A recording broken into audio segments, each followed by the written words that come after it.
Outlaw219 here, and I'm going to show you the breakdown of the M&P Shield in 45.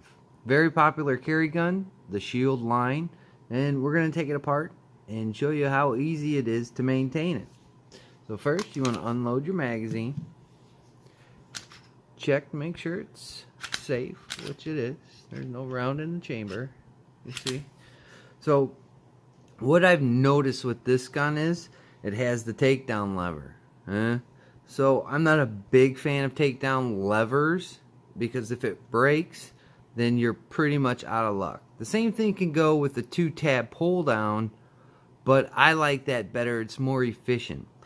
Guns right now, we're at the best height of firearms and what's been coming out here in recent years. For me, I think takedown levers and pins are just not that good. There's better methods. Now guns are being taken off vertically, off the slides.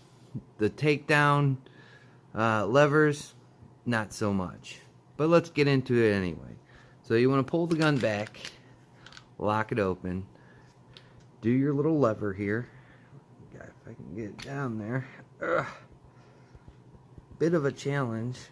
There it is. Alright, and then you want to release the slide, pull the trigger, and it pops right off. And there's your insides. Then you take out your recoil spring, and then your barrel, just like that. And that's the easiest breakdown methods for guns nowadays. A lot of them use the 2-tab pull downs. The MC1 now, if you haven't seen that from Mossberg, take off this little plate and everything slips out that way. That's why I say the little lever and the pin takedowns, that is so yesterday. Guns are so more advanced now. I wish people would start going back or going forward with the takedown process instead of going back and doing levers and pins. Ruger does a lot of pin takedowns. Again, if you lose that pin, you're pretty much done. There's no getting around it. You'll have to order the part or something of that nature. So I'm not a big fan of pin or lever takedowns. I guess the 2-tab pull downs that come with like Glock, CZ, and some of the other ones, I guess if those broke, you'd be pretty much out of action as well. But I see those being a little bit more reliable because they're just not as big, and it's you know, at risk of maybe popping that off, or you know, like the pins, you lose them. Anyways, so to reassemble, all you do is stick your barrel in, let it sit down there.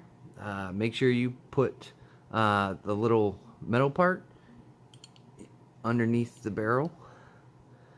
Should go right down in there. Hear it snap in there. Make sure it's seated all the way.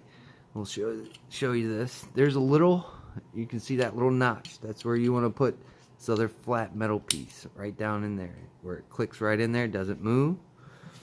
We'll put the gun back together. You want to guide, you can see the cutouts on the back of the slide, right on the rails, and it'll go right back on, like that. Pull the gun back, use your slide catch, rotate your pin, or your lever, and function check. Make sure the gun's unloaded, and it is.